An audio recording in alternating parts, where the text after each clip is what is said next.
Now that we know what our application is going to look like, it's time to start creating it. To do so, we're going to start by creating a brand new Spring Boot project. I'm using IntelliJ here, but feel free to use whatever IDE you'd like to. So we're going to start with the Spring Initializer. I'm using Java 8. I'm going to click Next, and we're going to start with a group. Mine's going to be com.therealdanvega. We have an artifact. We'll call this tasks. For me, I'm going to use a Maven project. You can feel free to use a Gradle project if you'd like. I'm packaging as jar, Java 1.8, and I'm using Java. Again, if you feel like using one of my favorite languages, Groovy, please go ahead and do so. We'll change this description to Spring Boot Tasks Application. We have our same package. We're going to click Next. So for the core, we're actually going to use DevTools. I always like to include that on any project. And I'm also going to use Lombok. In the web section, I'm going to select web. For SQL, I'm going to select JPA and H2.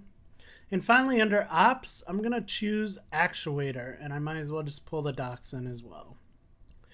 So here we have a tasks application. I'm dropping this in my JHipster course folder. Feel free to drop it wherever you'd like.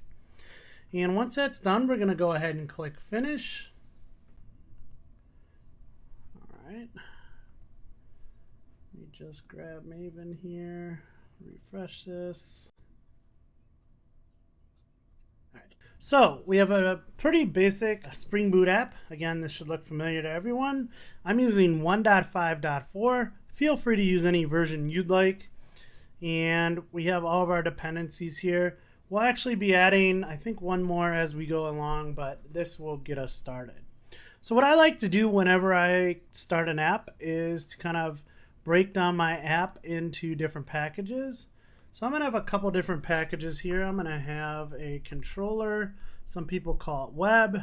Again, this is really up to you how you want to kind of structure your application. I'm going to have a domain package. I'm going to have a repository. I don't know why I always spell that wrong. Whoops. Let's get that out. We want this here. Repository. And finally, I'm going to have a service package for my service. So that's what our basic application is going to look like. Here we have our tasks application. Again, just a basic Spring Boot app. So let's start with the task controller. I'm going to go ahead and create a controller. We're going to say new Java class. This is a task controller. And we're going to mark this as REST controller. We're actually going to give this a request mapping of API tasks. And then we'll get to the rest as we move along. So I'm just kind of setting up the foundation for this particular application. We're also going to have a task. So let's say Java class tasks. Whoops. All right, let's go ahead and refactor this. I want to rename this to just task. And OK. And then we're going to have a task repository. So let's say new Java class. This is a task repository. This is actually of type interface. We're just kind of setting up the bare bones of this application here. Finally, I'm going to have a task service. This is of type, I'm actually going to have this as an interface 2.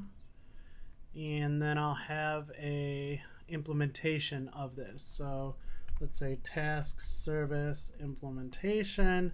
That's a class that's going to implement task service.